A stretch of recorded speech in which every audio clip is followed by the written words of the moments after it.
kinafuatiliwa na Kituo cha Sheria na Haki za Binadamu, kikiwa ni mahususi kabisa kuzungumzia masuala ya kisheria na haki za binadamu. Na kama ilivyo kawaida kwamba Nua iko tena hewani, na leo tunazungumzia haki ya elimu jumuishi. Haki ya elimu jumuishi. Lakini kabla tujaanza kipindi chetu, nikukumbushe kama unataka kufuatilia kipindi hiki, kama ulipitwa na baadhi ya mazungumzo, unaweza kutembelea Facebook page yetu ya kipindi hichi ambayo inaitwa Pambanua TV program, na kule utakwenda kuyapata yote haya ambayo sisi tunazungumza, endapo kama ulipitwa na vipindi vingine. Kuzungumzia mada hii ya haki ya elimu jumuishi ni naye Mohamed Chanzi.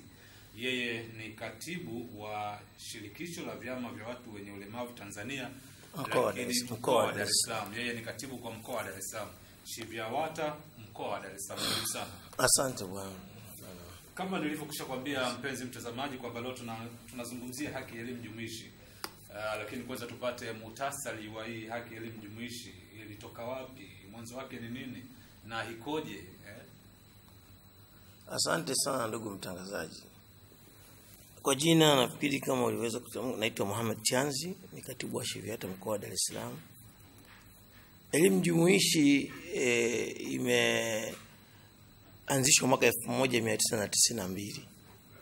Na lengo hasa mataifa mbalimbali ya nje na kushirikiana na mataifa ya ndani ya nchi yalijaribu kuangalia swala zima la elimu kwa watu wenye ulemavu na upatikanaji wa elimu kwa watu wenye ulemavu. Na ilionekana kwamba kuna baadhi ya makundi ya watu wenye ulemavu yalikuwa yakisoma kupata elimu kulingana na aina ya ulemavu. Kwa mfano, wasioona walikuwa wanapata elimu kwenye vituo vyao wasioona, walemavu wa viungo pia, walemavu viziwi pia, na walemavu wenye matatizo ya akili. Isipokuwa tu na pia na hata kuna baadhi ya watu wenye ualbino walikuwa wanapata elimu katika vituo vya namna hiyo. Lakini baadaye kwenye miaka ya kuanzia mwaka 92 ilionekana kwamba ili elimu hii ijumuishe na watu wasio na ulemavu katika hatua moja, kwa sababu kwanza kuna kujifunza, alafu pia kuna kupoteza ile hali ya unyanyapaa ambao huko nyuma ilikuwa inajitokeza kwa sababu katika makundi ya watu wenye ulemavu hakuna hata kundi moja ambalo likunyanyapaliwa kutokana na jamii. Kila kundi lilichukua nafasi ya kunyanyapaliwa kutokana na mtazamo wa jamii, kulingana na watu walivyopokea mtoto alipozaliwa kwenye familia. Kwa hiyo ilipofikia hatua hizo zikaonekana kwamba ikiwapo elimu jumuishi itasaidia hata zile hatua za makundi mengine kuwanyanyapaa watu wenye ulemavu kwanza pia itapungua. Lakini pia hata kwenye ufundishaji na upataji wa elimu itaonyesha harakati na uwezo wa watu wenye ulemavu wanaposhare na watu ambao sio wenye ulemavu katika mashule haya. Tofauti yake ni nini hii elimu jumuishi na ile ambayo ilikuwa sio elimu jumuishi? Elimu jumuishi na elimu ambayo sio jumuishi, elimu jumuishi tofauti yake, kwanza elimu ambayo si jumuishi ilikuwa inaonyesha kwamba ukitoa yote lakini kulikuwa na unyanyapaa, kwamba ukikutana na kundi la wasioona darasani ni wasioona, japokuwa yapo mashule mpaka leo ya baadhi ya makundi mengine, lakini ilionekana kwa hatua kubwa sana ilikuwa elimu isiyo jumuishi ilikuwa haionyeshi hata jamii kuonyesha watu ambao wenye ulemavu na wasio na ulemavu tofauti yao na upatikanaji wa harakati ya kupata uwezo wa kimasomo ulikuwa unaonekana haupatikani kutambua kwa haraka kuliko kupatikana kwa elimu jumuishi. Elimu jumuishi inasaidia hata jamii kuona ule uwezo wa watu wenye ulemavu na jitihada zao na kuweza kukopa masomo yao na watu ambao sio wenye ulemavu. Inaonekana kwamba elimu jumuishi imesaidia sana kuondoa ile hali ya kutokuwa na elimu jumuishi kuja kwenye elimu jumuishi, kwamba elimu jumuishi sasa hivi inamchukua mtoto mwenye ulemavu na asio na ulemavu, wanaweza kujipima kuonekana kwamba kuwa ni mwenye ulemavu kumbe sio tatizo la kuonekana pamoja na ulemavu, kwamba inaonekana kwamba una ufahamu au uweze kuelewa kitu. Kumbe unaweza ukawa ni mtu mwenye ulemavu lakini ukawa unaelewa mambo sawa sawa na mtu ambaye si mwenye ulemavu. Na imesaidia watoto wengi ambao ni wenye ulemavu wameweza kufanya vizuri madarasani, na mpaka sasa hivi inavyoonyesha kwamba harakati za wale wenye ulemavu na wasio na ulemavu sasa hivi wanapokuwa madarasani wanashare mawazo, wanashirikiana kimasomo, na pia ukija kuangalia wanafunzi wasio na ulemavu na wenye ulemavu sasa hivi karibuni wanachuana Unaweza kukuta mtoto mwenye ulemavu anaweza akafanya vizuri kuliko mtu asiye na ulemavu kimasomo. Kwa maana nyingine unataka kusema kwamba hii elimu jumuishi imekuwa msaada kwa wanafunzi wenye ulemavu? Imekuwa ni msaada. Imekuwa ni msaada kwa sababu kwanza inaonyesha uwezo wa watu wenye ulemavu kushindana na watu wasio na ulemavu. Inapunguza ile kasi kwa kwamba huyu ni mtu mwenye ulemavu, kumbe hana kitu. Kumbe anaweza pia. Niko naye darasa moja lakini amenishinda kimasomo. Niko naye dawati moja amenishinda kiufahamu. Imefika maana sasa hivi hata hizi hatua za baadhi ya wenzetu kufika level mbalimbali ni zile hatua za kupata elimu ya pamoja kati ya wenye ulemavu na wasio na ulemavu. Huku nyuma ilikuwa baadhi tu ya mashule yalikuwa yanatoa elimu kwa watu wenye ulemavu na wasio na ulemavu, lakini hivi vilikuwa vituo vingi vinatoa elimu kulingana na aina ya ulemavu. Lakini sasa hiyo imesaidia hiyo elimu jumuishi kuonyesha hata harakati za wanafunzi wasio na wenye ulemavu, kuonyesha wasio na ulemavu kwamba na sisi tunaweza. Sio nyinyi tu pekee, na sisi tunaweza pia. Okay. Mohamed Chance, katibu wa SHIVYAWATA mkoa wa Dar es Salaam. Kumchanganya mimi Moses, mimi sina matatizo, sina ulemavu wa uoni, mimi naona vizuri. Ukanichanganya na mtoto ambaye ana matatizo ya uoni, ana uoni hafifu au haoni kabisa, anatumia maandishi ya nukta nundu, ukatuchanganya darasa moja, hivi mwalimu anawezaje kutufundisha sisi wawili kwa wakati mmoja na kila mtu akaelewa? Naweza kusema hivi, elimu jumuishi ina faida, lakini itakuwa haina faida kama elimu jumuishi inaendeshwa wakati yule mwenye hitaji maalum hana kifaa. Itakuwa haina sababu kuwepo elimu jumuishi. Tunaposema elimu jumuishi inaangaliwa na yule mtu ambaye ana mapungufu, ana aina fulani ambaye anataka kuonyesha uwezo wake kwa mtu ambaye hafanani na yeye. Kwa mfano asiyeona awe na mashine ya nukta nundu anapokuwa darasani. Pia awe na pepa za kuandikia masomo yake. Pia awe na kifaa cha kusikiliza, tape recorder, ambaye kwa mfano wakati mwingine awe na vipini vya kutumia vile kugongea maandishi. Yaani anapokuwa na vile vipini vya kugongea maandishi, anaweza akatumia kuandika yale ambayo mwalimu anafundisha bila matatizo. Kwa sababu kichwa chake anasikia, ana uwezo wa kufahamu kinachozungumzwa, na anatumia maandishi ya nukta nundu. Kwa hiyo atatumia kupini yale maandishi yake, au atatumia mashine yake ya kugonga nukta nundu kwa mtu mwenye matatizo ya siona. Kwa kiziwi pia, anapokuwa amechanganywa na mtu ambaye si kiziwi, anatakiwa awe na uwezo wa kupata mkalimani, mtafasiri wa masomo anayefundishwa pale, lakini pia mtafasiri awe anamsaidia yale ambayo yanatoka kwa mwalimu kumfikia yeye, na yeye kuyafafanua katika wakati akipata masomo yake darasani. Pia kwa mtu mwenye uono hafifu kama mtu mwenye albino, anatakiwa atumie maandishi yaliyokuzwa ya red printing. Pia asogezwe karibu na ubao. Atapokuwa amechanganya na watu ambao sio wenye albino, atakwenda sawa, kwa sababu atakuwa na maandishi, atakuwa amesogezwa karibu na ubao. Pia tumewashauri hata walimu waweze kusaidia wakati mwingine, wakati wa mitihani, amwandalie pepa zile zenye maandishi makubwa, asipate usumbufu wakati wao. Pia wapate muda wa ziada ambao ni tofauti na wale wengine ambao hawana matatizo ya uono hafifu. Mohamed Chance, katibu wa SHIVYAWATA, kutoka hapa sasa utakubaliana na mimi kwamba elimu jumuishi bado haijamsaidia mtoto mwenye ulemavu, kwa sababu vitu vyote ulivyovizungumza nje ya vituo maalum vya watu wenye ulemavu Tanzania hatuna. Hapana. Tunavyo. Viko wapi? Na elimu jumuishi inafanyika, na hivi ninavyosema tuna Salvation Army, ni kitu ambacho kinatoa elimu ya makundi yote, elimu jumuishi, na na vifaa vinawafikia walengwa. Tuna shule ya Uhuru inatoa elimu ya jumuishi. Uhuru ni maalum. Ndio inatoa elimu jumuishi. Maalum, kuna mchanganyiko na maalum. Kwa hiyo maalum pale hivyo vitu vinapatikana, ndio maana nikasema nje ya vituo. shule maalum.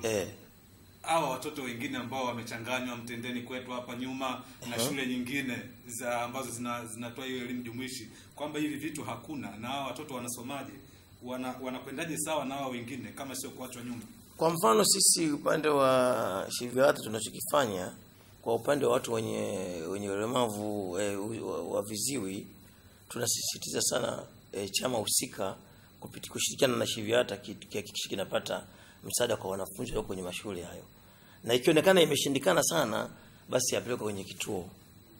Na wenzetu wasioona tunajaribu sana kuhakikisha wanapata vifaa vya kuwasaidia wanapokuwa kwenye mchanganyiko wa wanafunzi wengine, kama hizo nilivyokuambia typewriter na vitu vingine, waweze kushare na watu wengine. Kwa sisi upande wa watu wenye ualbino pia tunawapa magnifiers wanafunzi ambao kwenye mashule tofauti na vituo vya elimu maalum. Hivyo tu kwa mfano centers kama Salvation Army, shule ya Uhuru, tunatoa kwa mfano kuna vituo ambavyo kuna shule za sekondari kwa mfano Mazinyungu huko, Kilosa huko, tunawapelekea vifaa vya kusomea. Kuna shule za international school kwa mfano ile Baobab, tunapeleka vifaa vya kusomea, magnifiers tunawapelekea wanafunzi pale ambao wenye ualbino, tunawapelekea kwenye mashule mbalimbali. Hivi nini? Waendane pamoja na wenzao wengine ambao sio wenye ualbino. Pia na wasiona vile vile wanafanywa hivyo hivyo, na viziwi pia wanafanywa hivyo hivyo. Japokuwa haijawa bado sana kulingana na mazingira ya nchi yetu, lakini tunakoelekea inawezekana tutafika mahali pazuri. Hata hizi shule ambazo haziko kwenye center zitahakikisha vifaa vimewafikia na elimu jumuishi itapata nafasi yake. Unapozungumzia elimu jumuishi, unazungumzia watoto kutoka kwenye vituo maalum kuchanganywa ili kuondoa unyanyapaa, lakini pia kujenga ujasiri wa mtoto kwamba na mimi naweza, sio kwa sababu nina ulemavu wa ngozi au nina uoni hafifu au sioni kabisa au sina mikono kwamba siwezi, kwamba naweza. Lakini umezungumzia hivyo vitu ambavyo mmekuwa mkivisambaza kwenye hizo baadhi ya hivyo vitu ambavyo umevizungumzia. Umezungumzia pia shule ya sekondari ambayo ni ya binafsi na tena ni ya kimataifa, ambayo wao wenyewe wana uwezo wa kuwa na hivyo vitu, lakini nyinyi mmekuwa badala kupeleka kwenye hizo shule ambazo hazina uwezo zenyewe na zinapokea watoto ambao wazazi wao hawawezi hata kulipa shilingi 500, mmekuwa kwa mfano mmepeleka huko. Hamuoni kwamba mlikuwa mnatakiwa zaidi kuongeza nguvu kwenye hizi shule ambazo yani sio za kulipia, lakini pia ni za wazazi ambao sisi wa hali ya chini tunaishi chini ya $1 kwa siku, sijui hata milo 2-3 hatuna uwezo nao, lakini tuko walemavu katika hizo familia. Hamuoni kwamba nguvu inatakiwa kuongezwa zaidi huko? Nguvu inaongezwa sana huko. Kwa mfano Salvation Army tunapeleka sana vifaa vya watoto wenye ulemavu, wakiwemo tunazungumzia jeshi la wokovu, si ndio? Wakiwemo wenye ulemavu wa viungo wanapelekewa wheelchairs, walemavu wasioona wanapelekewa, walemavu wenye albino wanapelekewa magnifiers, kwa dhamira ya kuhakikisha kwamba waendane sawa sawa na wengine. Na kwa sababu unajua swala kubwa ni kwamba uwezi kuwatosheleza kwa wakati mmoja wote, lakini pale panapowezekana vifaa vikipatikana vinawafikia walengwa. Isipokuwa tu kwamba kuna tatizo kubwa linalosumbua sana sasa hivi kwa wenzetu viziwi. Viziwi hitaji la wanafunzi ni kubwa sana kwenda kwenye mashule. Lakini wanaweza kuomba wanafunzi viziwi 500 wanahitaji kwenda shule, lakini wakapatikana nafasi ya wanafunzi 20. Hiyo ndio tatizo linalosumbua sasa hivi. Walemavu viziwi wanakosa sana nafasi kuliko makundi mengine. Wanaweza kuomba wanafunzi 300 wakachukua wanafunzi 30. Inakuwa ni shida sana kwa sababu na wenyewe nao wanahitaji vile vile wapate elimu, kwa sababu tatizo lao kwanza ni gumu kulitambua. Unaweza kuwa umevaa suti hivyo lakini ukawa una tatizo la uziwi. Ukifika kituoni umekaa, mtu anajua huyu ni mwenzangu, kumbe wewe unahitaji mtu akusaidie kulingana na uelewa wako. Na mtu anaweza kukusemesha umekaa kimya, wakasema yule ni jeuri, kumbe sio jeuri, lakini una tatizo. Sasa hiyo hali nafikiri ndio tunasema bado tuna changamoto kubwa. Na hata hivi vituo bado, unajua katika nchi kama hii kubwa kuhesabu vituo, kwa mfano Dar es Salaam unasema una vituo 2 au 3, bado haiendi sawa. Tuna kituo kimoja ambacho kinaendeshwa na shule ya viziwi kiko Buguruni, tuna kituo kidogo kiko Temeke cha viziwi, tuna hicho cha Salvation kinachochanganya wote, na tuna shule ya Uhuru kinachochanganya wote, na tuna cha Mtoni maalum. na sensa maalum. Lakini bado hata walemavu wa akili bado wengi wanahitaji kwenda shule, lakini vituo havitoshi. Na walemavu wa akili ndio wanatatizo ni kubwa kuliko makundi mengine yote, kwa sababu wao ukimkuta mwenye ulemavu wa akili na kama mama hajajitoa kumwangalia mtoto mwenye ulemavu wa akili na akajitahidi kumsaidia katika hatua zote za kumpeleka shuleni akasoma, na wako ambao wenye ulemavu wa akili sasa hivi wameweza kupata fursa, wamepata na elimu, wako VETA wanajifunza wengine pale ufundi sasa hivi kutoka primary, kutoka nursery primary yuko VETA sasa mwenye ulemavu wa akili anajifunza chuoni. Lakini nataka kwanza mzazi ajitoe na jamii mkubali. Sasa tunahitaji sana ukiangalia, tunataka hiyo elimu jumuishi ichukue nafasi, lakini bado inakwamisha na baadhi ya tunazungumza kwamba upatikanaji wa madarasa ya kutosha, vifaa vya kutosha. Lakini kama tutaweza kufanikiwa hivyo vitu, elimu jumuishi ni nzuri sana kwenye makundi haya, kwa sababu yanaonyesha ushindani kati ya mwenye ulemavu na asiye na ulemavu. Watumishi wapo wa kutosha kwa ajili ya kuwasaidia watu wenye ulemavu? Watumishi ni wachache. Kwa mfano nikichukulia mfano tu kwamba watu wenye ulemavu wanahitaji uangalizi sana. Kwa mfano ulemavu wa akili, kama hujapata walezi kituoni wenye busara na upendo, itakuwa ni tatizo. Pia walemavu wasioona wanahitaji uangalizi wa karibu sana. Hata wenye ualbino, kama hujapata walezi wakawaangalia vizuri, wakawaogesha asubuhi, mchana pia wakawashauri waoge na jioni, na ukilinganisha na hali ya joto sasa hivi, muda si mrefu tatizo la ngozi litajitokeza, vidonda vitaanza, athari ya saratani itawakaribia. Kwa hiyo walezi bado tunasema walezi hawatoshi, na vituo vyetu vinahitaji walezi wa kuwasaidia watu hawa. Na kwa sababu sasa hivi bado japokuwa unyanyapaa umepungua, lakini bado jamii inahitaji sana elimu, kwa sababu walio wengi, kwa mfano wenye ualbino wengi wanatelekezwa kwenye vituo. Mtu akishampeleka mtoto pale basi anapotea. Inabaki ni kazi ya serikali na kazi ya walezi wale wa shule na walimu, lakini mzazi anapotea moja kwa moja. Ukimuuliza anasema sina hela, sina hiki, sina kile. Sasa kama kituo kijao na walezi wazuri wa kutosha vizuri, basi pale itakuwa ni tatizo. Watoto wanaweza kulala bila kuoga, watashinda bila kupiga mswaki. Kwa hiyo walezi bado wanahitajika sana. Mpenzi mtazamaji ambaye bado uko nasi sasa hivi, kipindi hewani ni Pambanua, kipindi ambacho ratibiwa na kufadhiliwa na Kituo cha Sheria na Haki za Binadamu, kikiwa ni mahususi kuzungumzia masuala ya kisheria na haki za binadamu. Na leo tunaangalia haki ya elimu jumuishi kwa makundi ya watu wenye ulemavu. Hii ni elimu ya jumla, lakini tunaangalia changamoto ambazo wakutana nazo watu wenye ulemavu mbalimbali wa ngozi, wa viungo, wa uoni na aina zote za ulemavu. Na kuzungumzia hii tunaye Mohamed Chanzi, yeye ni katibu wa shirikisho la vyama vya watu wenye ulemavu mkoa wa Dar es Salaam. Lakini kuendelea kuangalia kipindi hiki, pia kama kuna sehemu umepitwa, unaweza kwenda kwenye Facebook page yetu ya Pambanua TV program. Kule tutaendelea, na ukiona kipindi kama kilivyorushwa hapa Channel 10. Umezungumzia swala la changamoto kwamba wazazi wamekuwa kitelekeza watoto kwenye vituo. Hilo nililiona shule moja ya Ikungi pale Singida, watoto wamekuwa wametelekezwa wengi. Lakini bado hili eneo la watoto wenye ulemavu, hasa kwenye upatikanaji wa elimu, bado kuna changamoto. Changamoto ni nyingi, si Ikungi tu, ungefika sehemu yetu ya Kizega. Mimi japokuwa naongea kama ni wa Dar es Salaam, lakini nilifika mpaka Kizega. Kutali za watoto si nzuri. Kweli bado inaleta changamoto ni nyingi. Hasa mahitaji muhimu bado tunahitaji. Kwa mfano sasa hivi tunasema serikali yetu ina pesa nyingi za kutosha. Basi tungeomba sana Mheshimiwa Rais John Pombe Magufuli aliangalie na sehemu ya hili kundi la watu wenye ulemavu. Vituo vina changamoto sana. Kama kweli fedha zipo sasa hivi za kutosha, tungemuomba sana wizara inayohusika na masuala ya watu wenye ulemavu iwezeshwe fedha za kutosha kuangalia hivi vituo. Lakini itakuwa kama fedha zinapatikana za kutosha, lakini bado makundi haya yataendelea kubaki na changamoto zake, fedha zikapelekwa kwenye maeneo mengine, itakuwa sababu kundi lenye shida na changamoto kubwa ni na watu wenye ulemavu. Kweli bado wana mahitaji mengi na wanahitaji kweli huduma.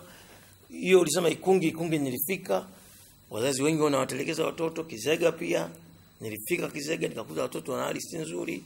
Ndio nasema kwamba kama serikali sasa hivi ina hali nzuri kifedha, basi nikimwomba Mheshimiwa Rais aiwezeshe wizara ya watu wenye ulemavu, sera ajira, iwe na uwezo mkubwa kusaidia hivi vituo na watu wenye ulemavu wapate elimu nzuri, ili tuweze kuwapata mawaziri wengine huko kipindi kijacho. Inawezekana hiyo 2020 tuwaibue watu wenye ulemavu wengine washike na sehemu nyingine. Tusiwe nategemea labda waziri mmoja au wawili. Tupate hata wizara 5 zina watu wenye ulemavu. Ukiacha hiyo wizara ambayo inahusika moja kwa moja na watu wenye ulemavu, lakini unazungumziaje wizara ya elimu ambayo wao ndo wanatoa watendaji, walimu na watendaji katika hizo shule? Hali ikoje? Wanajitoa vipi? Wizara ya elimu inajitahidi, inatoa, lakini bado, kwa sababu swala la kuangalia watoto wenye ulemavu kwanza linatakiwa ujitoe. Unajua kuna huduma zingine zinatakiwa ziwe za kiroho. Kwa mfano kama huduma za hospitali na huduma za kishule, kama roho yako haijajitoa hasa kwa Mungu, ni kazi, kwa sababu hawa watoto wanahitaji sana uwe na ule moyo wa kuwasaidia. Kwa mfano ukikuta watoto wametelekezwa, kwa sababu wewe chukulia mfano kama Buhangia, kuna watoto wa miezi 6, miezi 8, mwaka. Unafikiri mtoto wa mwaka mmoja, kama wewe ndio mlezi au mwalimu uko pale, kama hujawa na muda wa kujitoa, unafikiri mtoto atapata mawazo yapi? Na wengi wametelekezwa. Mtoto amepelekwa pale na mwaka mmoja au na mwaka mmoja na nusu, ameachwa, ameandikishwa, yuko pale kwa sababu kijijini pana wasiwasi anaweza kupolwa, akachukuliwa ya nini, kaachwa pale. Mzazi kapotea. Kwa hiyo maana tatizo liko bado, inahitaji kwa kweli wale walimu na walezi wawe na roho ya kujitoa kuwasaidia hao watu. Tumewachanganya watoto katika hii elimu jumuishi. Hali ya unyanyapaa ikoje sasa hivi? Imeshuka au bado ipo? Kiasi fulani imeshuka, kwa sababu sasa hivi nafikiri hata jamii, na nashukuru kwa sababu upande wa serikali kuwatoa hawa baadhi ya viongozi mbalimbali kupitia watu wenye ulemavu, nafikiri wazazi wanaanza kufahamu sasa kwamba kumbe mwanangu kama nitampenda, nitampa elimu vizuri, nitamjitahidi kumuelimisha, siku moja anaweza akawa fulani katika nchi. Inasaidia kama naona kidogo watu wengi wanaanza kupata ufahamu, tofauti na miaka 10 nyuma. Sasa hivi wazazi wanaanza kuona kidogo, isipokuwa tu kwamba hii hali ya kuwatelekeza watoto ni wale wazazi ambao wako maeneo yale ya ndani zaidi, kwa sababu yeye mwenyewe kwanza mzazi yuko ndani kule, hajui faida ya elimu na, lakini katika miji mingi wenye ufahamu sasa wanaona watoto wawasomeshe. Vipi chama SHIVYAWATA kushirikiana na wadau wengine wa maendeleo, iwe ni asasi za kiraia au wadau wengine wa maendeleo kutoka nje kwa ajili ya kupunguza changamoto ambazo zipo? Juhudi gani ambazo mnafanya? Tuna watu wa foundation tunashafanya nao kazi, na tumeweza kutoa kupunguza changamoto nyingi. Juzi tu tuko na mazungumzo na watu wa VETA na shirika moja kwa lengo la kuanzisha watu wenye ulemavu, na yenyewe ni kama jumuishi, kwa sababu wenyewe wale watu wa Plan International wanaanzisha miradi kwa ajili ya watu wenye ulemavu kupitia wilaya zile. Kwa hiyo tulishiriki watu wa SHIVYAWATA mkoa wa Dar es Salaam kuwashirikisha watu wa VETA na Plan kutoa elimu kwa ajili ya ujasiriamali. Nafikiri sasa hivi ndio kuna maeneo tumeshayapanga kwa ajili ya kuwajumuisha watu wenye ulemavu na kuanza kupata mafunzo, na hivyo vituo kuanzishwa kwa dhamira kwamba watu wenye ulemavu waweze kupata huo ujuzi na kujitegemea, na tunafanya na watu wa Plan International pamoja na chuo cha VETA. Mohamed Chanz, katibu wa SHIVYAWATA mkoa wa Dar es Salaam, tunamaliza kipindi. Nini maoni yako, ushauri, maombi yako ili kuendelea kupunguza kama si kuondoa kabisa changamoto ambazo wanakutana nazo watoto wenye ulemavu katika hii elimu jumuishi? Mimi nasema kwanza, labda wito wangu, wazazi tuwapende watoto wetu, hata kama vituo au na mashule yanasaidia watoto hao, lakini sisi tuonyeshe upendo pia. Na wale wazazi tusiwatelekeze watoto, kwa sababu watoto ni wetu. Shule ni shule tu, lakini mtoto anataka apate upendo kutoka kwa wazazi. Inamsaidia sana akipata upendo kutoka kwa wazazi, lakini shule ni sehemu ya kupita tu, lakini mzazi ndio una wajibu wa kujua mtoto wako msaidieje katika swala zima la ushauri na maelekezo. Lakini pia mimi nasema wito wangu kwa sasa za kijamii, mashirika mbalimbali yaweze kuona kwamba tunahitaji wao waonyeshe upendo, kwa sababu nashukuru sana CRDB juzi tulikuwa nao, walipeleka misaada mbalimbali kwenye vituo vya watoto wenye ulemavu, tulipeleka vifaa kule. Kwa hiyo nafikiri nashukuru CRDB wanaonyesha mfano wa kusaidia. Nafikiri ni mara nyingi wanakwenda kusaidia hivi vituo na watu wengine waige mifano, kwa sababu watoto wao wanahitaji upendo. Unaweza kupita tu pale Salvation Army kwa nje ukafikiri watu wote wako vizuri, lakini ukipenya mle ndani utashangaa sana utakuta watoto wana hali tofauti na kila mtu ana tatizo lake. Kwa hiyo mtu mwingine akiwa anaelekea maeneo ya apite siku moja Salvation Army pale akaone nini cha kusaidia. Lakini pia Mheshimiwa Rais anaendelea kusisitiza kwamba serikali sasa hivi kifedha iko vizuri. Ningeomba sana wizara inayohusika aiweke nguvu ili tupunguze changamoto za watu wenye ulemavu. Zinasikitisha kwa sababu inawezekana miaka inazidi kwenda watu wenye ulemavu bado hawajajikomboa ipasavyo. Tunataka wajikomboe sasa, wafike mahala na wenyewe waonekane kwamba wameshika kwenye sekta mbalimbali za serikali. Nikushukuru sana Mohamed Chanzi, Katibu SHIVYAWATA mkoa wa Dar es Salaam. Tumehitimisha kipindi chetu. Nikushukuru na panapo majali tutaungana tena kwa ajili ya kuzidi kuzungumzia changamoto hizi zinazowakuta watoto wenye ulemavu, ili ikiwezekana Mungu abariki basi tuweze kuziondoa kabisa, na mtu anapozaliwa na ulemavu asijihisi kama yuko tofauti, ajione yuko sawa na watu wengine. Mpenzi mtazamaji wa Channel 10, ndio tunafikia tamati ya kipindi cha Pambanua, kipindi ambacho ratibiwa na kufadhiliwa na Kituo cha Sheria na Haki za Binadamu, kikiwa ni mahususi kabisa kuzungumzia masuala yote ya usuyo sheria na haki za binadamu. Na mpaka kufikia hapa ndio tunafikia tamati ya kipindi cha leo ambacho kilikuwa tunaangalia haki ya elimu jumuishi, hasa tukiangalia mfumo wa kuwachanganya watoto wenye ulemavu na watoto wasiokuwa na ulemavu, faida zake, changamoto zake, na nini kifanyike basi ili tuweze kuondoa hizo changamoto, ili tuzidishe hizo faida ambazo zinaweza zikapatikana kwa kusaidia watoto wenye ulemavu.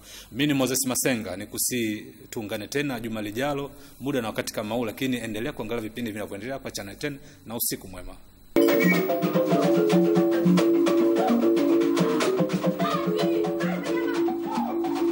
Thank you.